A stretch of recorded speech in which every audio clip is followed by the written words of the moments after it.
We cannot say that there's no threat to the community. And as we have stated, please stay vigilant. Hello and welcome to True Crime Rocket Science, the most authentic voice in true crime. Right now, the cops in Moscow, Idaho, want students to be vigilant, on the lookout, because a quadruple murderer is still on the loose. Or in Patsy Ramsey's words, there is a killer on the loose. So quite literally right now, a manhunter is out there, like a lion on the prowl, and students are told to seek safety in numbers, like gazelles staying within a herd in the African veldt. Of course, this isn't what's really going on. This isn't lions hunting gazelles, but lions hunting lions, people, a person hunting other people. More specifically, a bachelor male, in the case of animals, bachelor male lion, quite likely, that doesn't belong to any pride, wants to find his place in society and hasn't been able to. And for as long as he can't, he's dangerous. He's a danger to other lions. Now, can one apply that sort of thing to human beings in the student community? In Africa, tourists watch the interplay between predator and prey. They go on game drives and they photograph whatever they can find. Sometimes it's an actual kill. Sometimes it's just animals moving from A to B or resting. But the big question on everyone's mind when a lion is near prey is whether it's hungry. That's the same question the prey are asking themselves. So is the Idaho killer still hungry? Is he still intent on killing? Before we get to that, if you haven't subscribed to the channel, please do. Like, please share, and leave a comment, and let's get started. So is the Idaho killer still hungry? I think it depends on what the killer looks like. Unlike lions, humans don't need to kill themselves in order to survive. However, some emasculated lions may feel killing is necessary in order to regain status. And in that sense, the killer may have unfinished business, the killer in Idaho. So what does the Idaho student killer look like? Likely, in my opinion, white, a young male in his early 20s, and emasculated in his own mind. Ironically, the Idaho killer is likely not the hulky, powerful hunter that a lion is.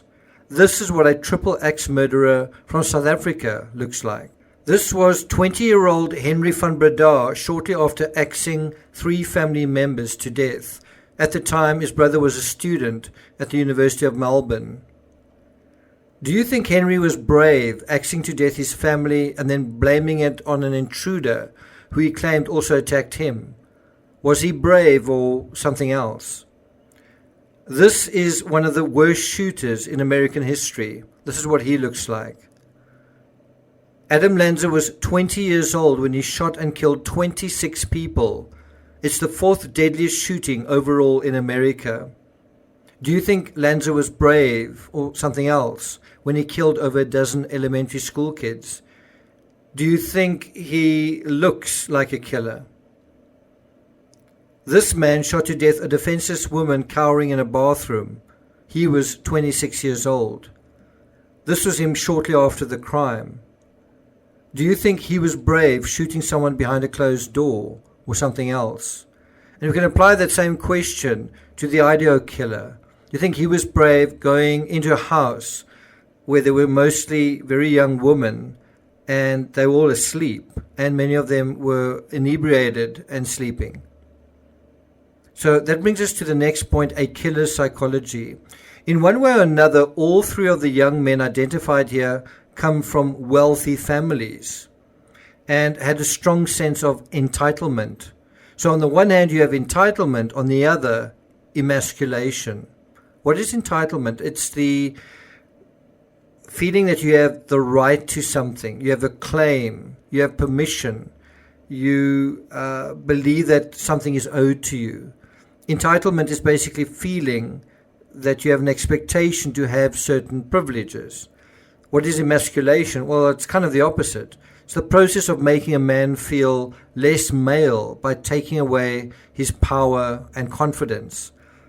Now, what are some ways that you can make a a man feel less male. Emasculation is the opposite of entitlement. It's basically the feeling that something has been taken away from you. Put the two together and you have a very dangerous psychological cocktail. First of all, the sense that you have the right to something. Secondly, the sense that that thing you feel entitled to has been taken away from you. So there's a sense of powerlessness and not being in control. So coming back to the animal kingdom, you might be surprised to learn that although lions are supposedly the kings of beasts, sitting at the very top of the animal kingdom as apex predators, and we sort of feel like we're in the same boat with lions, we're right at the top.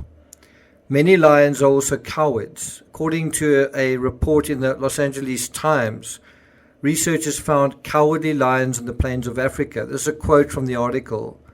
Then there are what Packer called the pure cowards, this is in terms of lions. These are the jerks who would always hang back and couldn't be counted on. He's describing lions as jerks who hang back instead of fighting and getting involved. You can't count on them. Well, don't you find the same thing in human beings? Jerks who hang back, who can't be counted on, but nevertheless insist on their share of the spoils when the time comes. Now, in terms of the Idaho student killer, the same question the gazelles are asking, we must ask. Is the killer satisfied with what he's done, or is he still hungry? Lives could literally be on the line depending on the answer to that.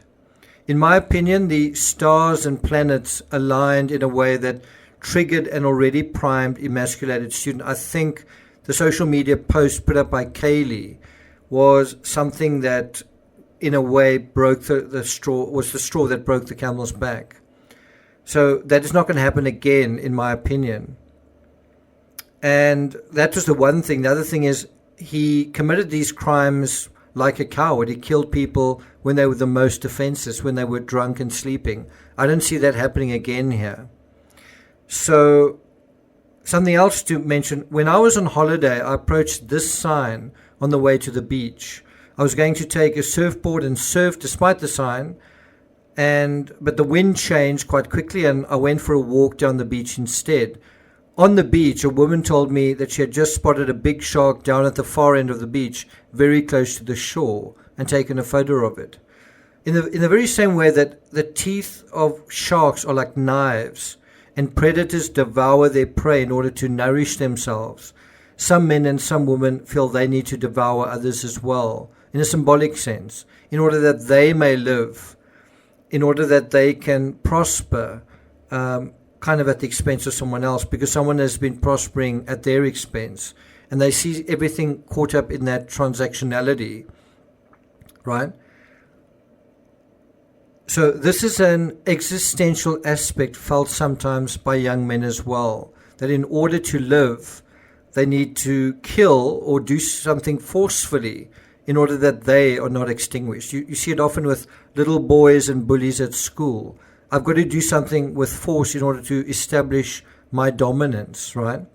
The killer in this story is likely smaller than you think he is, and that is the perception he's lashing out against. He's struggling against dominance, this idea of dominance, because he feels emasculated. But he also feels as a young man, as a young male, entitled to a certain amount of dominance and status. He looks like a boy, but he wants to be king. Society won't let him, so these crimes are, I think, a primitive animal-like attempt to force society's hand.